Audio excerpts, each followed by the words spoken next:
हुजूर को दफन करके लौटे, तदफीन से फारग हुए, कब्र मुबारक में उतारा, हुक्म पूरा किया। कहते हैं वापस आए तो जनाब अनस से सैयदा फातिमा कहने लगी, अनस तूने भी मेरे रसूल पे मिट्टी डाली है? अनस तेरी जरूरत हो गई थी? फरमाते उस वक़्त फातिमा का पहला आंसू गिरा और फिर 6 महीने हुजूर के बाद हयात रही, मैंने उसके आंसू ही गिरते देखे। लोग सो जाते, वो हुजूर के रोज़े पे जाके बैठ जाती। कहते मैं समझाता बहलाता, लेकिन फातिमा कहती अली सब्र अपनी जगह, कर्म अपनी जगह। और मैं तुझे क्या बताऊं, बहन भाई पहले सारे चले गए, वालदा पहले छोड़ गई, अब हुजूर अलैहिस्सलातु सलाम ने भी पर्दा डाल लिया है, मुझे चाह और जानिब कुछ दिखाई नहीं देता। कहते 6वां महीना था हुजूर के विसाल को। एक दिन मुस्कुराती हुई फातिमा घर आई रोजे से रात को बच्चों के साथ, तो शेर खुदा कहने लगे, मैंने कहा फातिमा बड़े दिनों के बाद मुस्कुराते देखा, क्या बात है?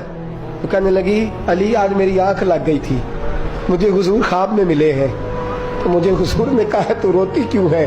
तो मैंने कहा महबूबा मेरा दिल नहीं लगता। तो फरमाया बेटी तैयारी कर, तू मेरे पास आने वाली है।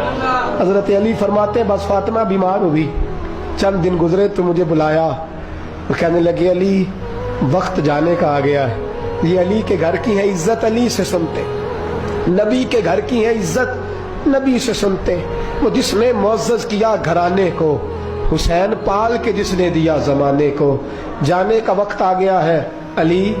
पहली बात तो यह है कि हुजूर की नवासी जनाबे उमामा से शादी कर लेना, वो हुजूर को बड़ी प्यारी है। और दूसरी बात यह है कि मेरे हसन हुसैन इनका खास ख्याल रखना।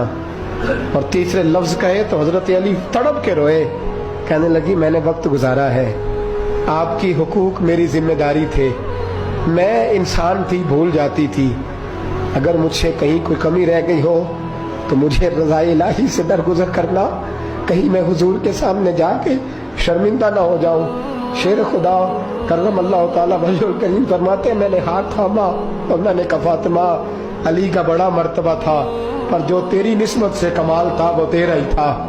तू कैसी बात करती है, तूने तो हद कर दी, शहजादी हो के मेरे घर में खादिमों की तरह रही। हजरत फातिमा रज़ियल्लाहु ताला अन्हा का दूसरा हुक्म ये हुआ कि मुझे रात को दफनाया जाए। और फरमाया मेरे पहले मदीने में ऐसा नहीं होता था, ये हजरत फातिमा ने सबसे पहले कहा। फरमाया मेरी चारपाई के साथ लगा के ना शाखें, चारपाई के साथ तो ऊपर ला के उन्हें ऊपर से बांध देना, और उन शाखों के ऊपर एक कपड़ा डालना, मेरे कफन पर भी किसी की नजर न पड़ जाए।